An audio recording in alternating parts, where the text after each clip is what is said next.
थारैनो जोबोद मोनसे थुलुंगाखांथाव हाबाफारि जोंहा तामुलपुर जिल्ला बर' थुनलाइ आफाद आरो लोगोसे गरेस्वर दख्रा बर' फरायसा आफाद आरो लोगोसे गरेस्वर माने गुदि बर' थुनलाइ आफाद बिथांमोना जयै नैबे जोंहा मुंख्लं सुजित नार्जारी जेनेखि नब्लां बेवहाय बुंनो थाङोबा सानसेनि हाबाफारि फुंनिफ्रायनो जादों बिथांमोननि हाबाफारिया आरो बेवहाय 2022 मायथाइयाव जि HSLC आरो लोगोसे हायार सेकेन्डारियाव पास जानाय फरायसाफोरखौ जाय फरायसाफ्रा 75 जौखोन्दोनि आरो बारा मोननाय बिथांमोनखौ बरायदों आरो गाहायै बिथांमोना बेवहाय बर' बिजोंनि फरायसाफोरखौ बरायदों आरो बे हाबाफारियाव जोबोद माने मोजां नांबाय जे जोंहा बे तामुलपुर हालामनि मेलेमजिबि फरायसा गार्जेन बेजों लोगोसे फुंखा सुबुं महरै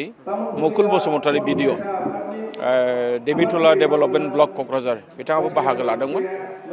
आरो बेवहाय बाहागो लानानै माने फरायसाफोरनो जेनोखि मान होनाय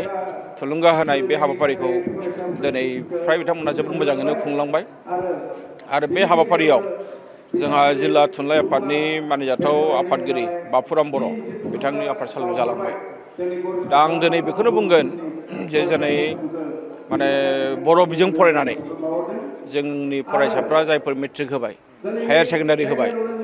ओरैबायदि मोजां रिजाल्ट खालामदों बेखौ जों अरायसम माने बाख्नायनांगोन आरो बेजों लोगोसे तामुलपुर जिल्ला हिसाबै थांनाय हायार सेकेन्डारियाव जिहेतु साइन्सआव आसामनि गेजेराव नाम्बार 1 कमार्सआव नाम्बार 2 आरो आर्ट्सआव 5 रोजा रोजा साबायखर बावनांगोन जाय समाव तामुलपुर ओनसोलाव बर' ओनसोलाव गोलैनाय बे जायगायाव फैनो गियोमोन दिनै बे जायगाया टपार आं बेखायनो जिल्लानि फरायसाफोरखौ जिल्लानि फोरोंगिरिफोरखौ आइ आफाफोरखौ जोंनि जेसेबांनाखि माहारि आफादफोर दं बिथांमोनखौ साबायखर बावनो लुबैदों जे जोंदि दिनै बे रोखोमनि मोनसे सुबुं सम्पद बानायनायाव थांगासिनो दं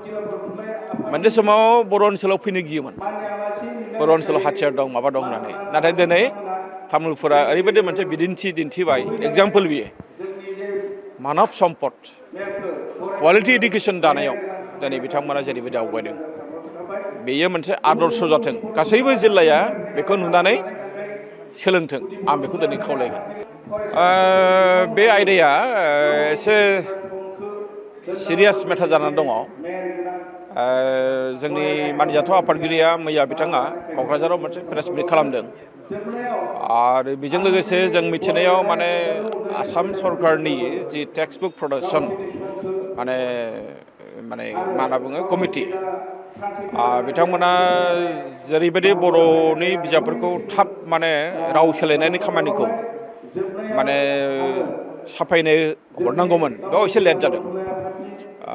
बेनि गासैबो टेकनिकेल जि प्रब्लेम बेखौ जों साननैसोआव क्लियार जागोन बेयो मा जामारदों खिन्थु आं दिनै नोंथांमोननि मिडियाजों बेखौनो बुंगोन जे जों बे आयदायाव बिराद सिरियास आरो बबे एंगेलाव मा जामारदों बिजाबनि बेलायाव मा जानानै थादों सोर मा खालामदों जों बेखौ गासैखौबो नायबिजिरगोन आरो नायनानै जाहाथे फरायसाफ्रा फरायसालिफ्राव थाबैनो बिजाबखौ मोननो हायो बेनि थाखाय जों राहा खालामगोन जोङो बिफानारि मा होनना बुङो बेखौ जे मावख'गोरा दिसपुराव बिथांमोनजों जोङो थाबैनो जिरायगोन आरो बेखौ जोङो बिजाबफ्रा जाहाथे सौहैयो बेखौ जोङो नोजोर होगोन नंगौ बे बाथ्राया जोबोद सिरियास साननो गोनां बाथ्रा नाथाय दासिमबो नैबे खोथाया मा जे रिभिउनि बेलायाव बर' बिजोंनि माखासे बिजाबफोरखौ रिभिउखौ जोबोद उनावसो हरदों माखासेया प्रेसाव दङ बेखायनो जिहेतु गावसोरनो बिजाब होनो हायाखै बे बेलायाव आसाम गभर्नमेन्टआ बा सोलोंथाइ बिफाना दायित्व दं आरो मोनसे जेंनाखौ आं नोंथांमोननो दिनै बे मिडियानि गेजेरजों बुंनो लुबैदों जे आसाम सरकारा मेट्रिकआव माने मोजां पास जानांगौ होननानै फरायसालिखौ प्रेसार होयो देग्लाय रिजाल्टआबो मोजां नाथाय मा जादों दिनैनि दिनाव एडमिसननि बेलायाव आसाम सरकारा बे फरायसाफोरखौ माबोरैहाय बेखौ एकोमोडेट खालामगोन बेनि मोनसे डिटेल्स पलिसि गैया जायनि थाखाय गोबां दुखिया न'खरनि फरायसाफ्रा दिनै माने प्राइभेट स्कुलाव एडमिसन लानायनि थाखाय साननो गोनां जादों जाय न'खरा जाय फरायसाफ्रा प्राइभेट फरायसालिफोरनि खरसाखौ बिथांमोना मिट खालामनो हाया बेबायदि असम्भब जोंनि थाखाय बेखायनो जों बे बेलायावबो सरकारखौ खावलायगोन जों बिथांमोनजों थाबैनो जिरायगोन जों बे गासैखौबो सरकारनो जों खोन्थागोन आरो बिथांमोननिफ्राय जोङो प्रेगमेटिक माखासे डिसिसन खामानिखौ जों लुबैगोन। आङो सम सम बुंबोखादों आसाम सरकारनि माखासे पलिसिफ्रा बिथांमोना जेब्लायबो जोंखौ उनाव दोननानै खामानि मावनो नागिरो। बिथांमोना गावसोरनि बिजाबा सिगां दिहुनग्रोयो। एसामिस मिडियामनि बिजाबा जेब्लाबो सिगां जायो, बिनिफ्रायसो जोंनो नायनो थाखाय हरो आरो बेखौ साफायनो थाखाय हरो। दा बेखायनो नैबे